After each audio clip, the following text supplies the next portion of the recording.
প্রিয়াঙ্কা রয়েছি আপনাদের সঙ্গে। শুরু করছি খবর দিনভর। অভিষেক বন্দ্যোপাধ্যায়কে রক্ষা কবচ হাইকোর্টের। 31শে জুলাই পর্যন্ত অভিষেক বন্দ্যোপাধ্যায়কে রক্ষা কবচ, তদন্তে সহযোগিতার নির্দেশ অভিষেক বন্দ্যোপাধ্যায়কে।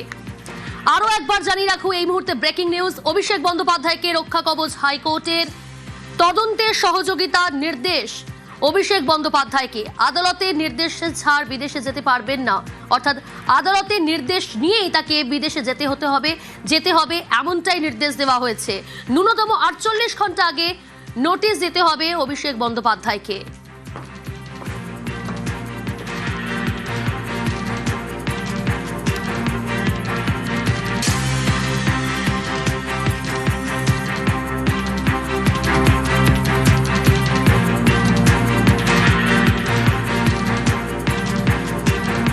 নিউজ 8-এর অয়ন রয়েছে আমার সঙ্গে সরাসরি নিউজ রুম থেকে।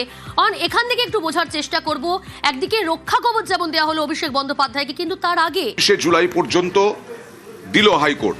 বিচারপতি সৌগত ভট্টাচার্য কিছু শর্ত রাখলেন এবং সেই শর্তের মধ্যে বিদেশ যেতে পারবেন না, বিদেশে যাওয়ার আগে অনুমতি নিতে হবে বা তদন্তে সহযোগিতা করতে হবে, নোটিশ পাঠাতে হবে 48 ঘন্টা আগে, এই সমস্ত শর্ত রাখলেন। কিন্তু তার আগে, এটা হচ্ছে আরামবাগে 29শে এপ্রিলের আগে, দ্বিতীয় দফার ভোটের আগে আরামবাগে গাড়ির ছাদে দাঁড়িয়ে যে হুমকি দিয়েছিলেন, হুঁশিয়ারি দিয়েছিলেন, সেখানেই বিচারপতি সৌগত ভট্টাচার্য বিভিন্ন প্রশ্ন তুলেছিলেন, পর্যবেক্ষণে মন্তব্য করেছিলেন যে একজন তৃণমূল সাংসদ, একজন জনপ্রতিনিধি, তিনি কিভাবে এ ধরনের হুঁশিয়ারি দিতে পারেন। অমিত শাহ এসে যেটা বারবার বলেছিলেন, তোলাবাজ, সিন্ডিকেট, দুর্নীতি, ধর্ষক যারা, তাদেরকে শাস্তি দেওয়া হবে। কিন্তু একজন প্রধানমন্ত্রীর নাম না করে বা স্বরাষ্ট্রমন্ত্রীর নাম না করে তিনি জল্লাদ বলেছিলেন, আরো অনেক কিছু বলেছিলেন, সেটা শোনাবো তোমাদের দর্শকদেরকে। একেবারে সঙ্গে দেখো, শুনিয়ে নি দর্শকদের ঠিক সেদিন কি বলেছিলেন আরামবাগে দাঁড়িয়ে অভিষেক বন্দ্যোপাধ্যায়।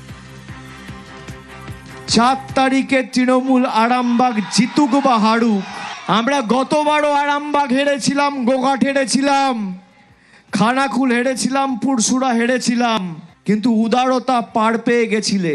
এবার আমি নিজে দায়িত্বে থাকব। 4 তারিখ 12টার পরে কোন জল্লাদের কত ক্ষমতা আর কার দিল্লির বাবা কাকে বাঁচাতে আসে, আমি 4 তারিখ দেখব। অয়ন, রাজনৈতিক নেতাদের এহেন মন্তব্য, ভাষার মর্যাদা নিয়ে সরাসরি প্রশ্ন উঠে যায়।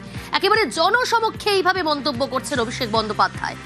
এটাই তো প্রশ্ন তুলেছেন সৌগত ভট্টাচার্য, বিচারপতি, হাইকোর্টের বিচারপতি সৌগত ভট্টাচার্য, যে একজন জনপ্রতিনিধি, তৃণমূলের সর্বভারতীয় সাধারণ সম্পাদক, তার গুরুত্ব অনেক বেশি।